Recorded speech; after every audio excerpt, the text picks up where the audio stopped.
Thieves are always looking for new wrinkles to throw off the scent of potential victims, even the most informed ones. And this new scheme, targeting employees' paychecks, is no different. It's kind of crazy. I've not heard about this. Yeah. So to talk about this with us today is Erin Dufner, Chief Marketing Officer with the Better Business Bureau here in Austin. Thanks for being here. Good to see you. You too.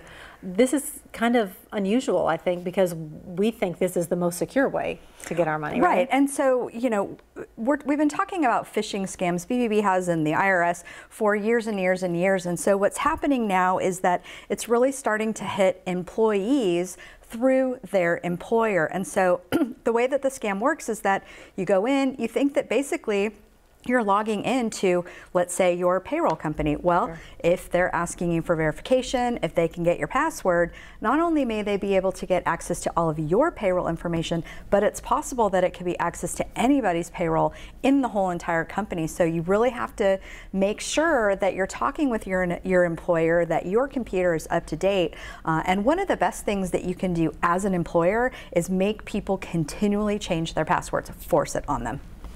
I'll be honest with you, it's kind of the frustrating part of being an employee, having to change that password. Well, you're right. You're right, you know? and it just becomes one of those things where you just automatically log in, and then, you know, it's an IT nightmare when everybody has to change their passwords. But that's really the best way to protect ourselves as employers and employees, and make sure that you have a training, maybe even just something that you send out to your employees every 6 months, for example, as a reminder about security, and give them ideas on how they can build those really, really strong passwords. And it doesn't necessarily have to be a complicated password. Even a simple longer password, maybe 15, 20 characters, really can help, because it's much harder to figure out what those passwords are.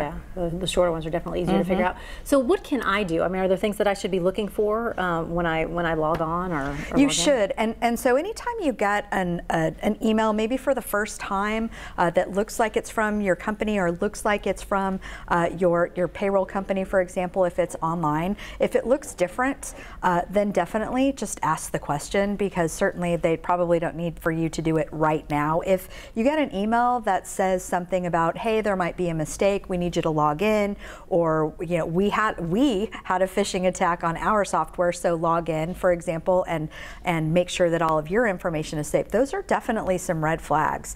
So you just want to be sure that you know what's going on in your company, that you're aware of it as an employee, and just to protect everybody's information, because it's tax season, right? So these phishing scams, identity theft, information about payroll, they're going to become more prevalent. It's amazing to me too how they have really managed to just change one or two things, I know, and then they get into everything. So thanks for being here. Good to see you. We appreciate it. Good tips for everyone. Sure, thanks.